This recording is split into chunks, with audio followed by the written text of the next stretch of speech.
এখন আমরা চলে আসলাম বিচে সি ফুড খাওয়ার জন্য। আমরা নিছিলাম একটা অক্টোপাস, 4টা কাঁকড়া আর একটা বড় সাইজের মাছ। আসসালামু আলাইকুম এভরিওয়ান।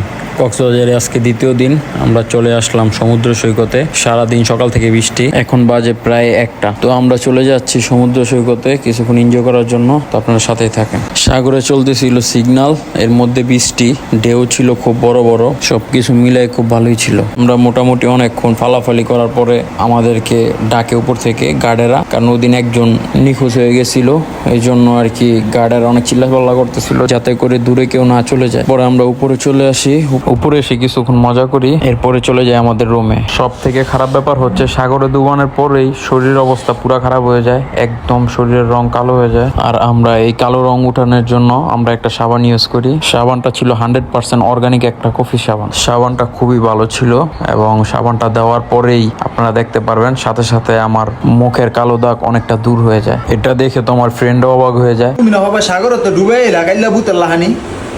ও দাদু, দেখছো কি অবস্থা চেহারা তোমার চেহারা তো সব করে গে।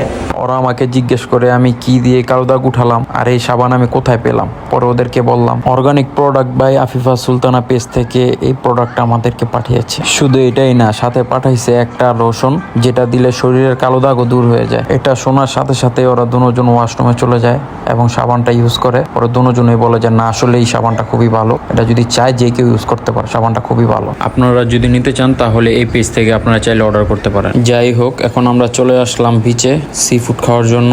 আমরা নিছিলাম একটা অক্টোপাস, 4টা কাঁকড়া আর একটা বড় সাইজের মাছ। তবে দুঃখের ব্যাপার হইলো, কার কথা মনে হইলে মনে করেন শরীরটা জলে। একটা ফটো স্বাদ না, খাওন পুরো ওয়েস্টিস খাওন খাইয়া মনে করেন এক একজনের ডায়রিয়া। মশলাপাতির কোনো সিরুবিলু নাই, কোন রকম আটার উপরে হলুদ মরিচ মাইকা আর খালি ম্যাজিক মশলা দিয়া মনে করেন মানুষটা বাজ্যা খাওয়াই দেয়। এর মধ্যে জীবনে খাই নাই কাঁকড়া, যাও ফার্স্ট টাইম খামো, যদি দেখি এই অবস্থা খাওয়ান নাই শাহ, তাইলে কি আর এখন ভিতরে ঢোকে বলেন। তাও কষ্ট করে খাইলাম, আর কি করবো, অনেকগুলি টাকা দিয়ে কিনছি। তবে আরো খারাপ লাগছে এই অক্টোপাসটা দেখে। অক্টোপাস আর মাছের অবস্থা করছে কি দেখেন, এটা অক্টোপাস না গরুর বট। আমি প্রথম দেখে এটাই চিন্তায় পড়ে গেছিলাম, পরে দিয়ে যে না আসলে অক্টোপাস। পরে আর কি করুন, 4জন আন্দাগুন্দি খাইলাম, খাইতে খাইতে এক একজন অভক্তি লেগে আছে। পরে এখান থেকে খাওয়া দাওয়া শেষ কইরা পরে বিচে গেলাম, বিচে গিয়ে একটা সিট নিলাম। এর মধ্যে দেখা হয়ে যায় বিচের প্রফেশনাল সিঙ্গারদের সাথে। এরপর ওদেরকে ডাক দিলাম, এরপর তো ভরপুর বিনোদন।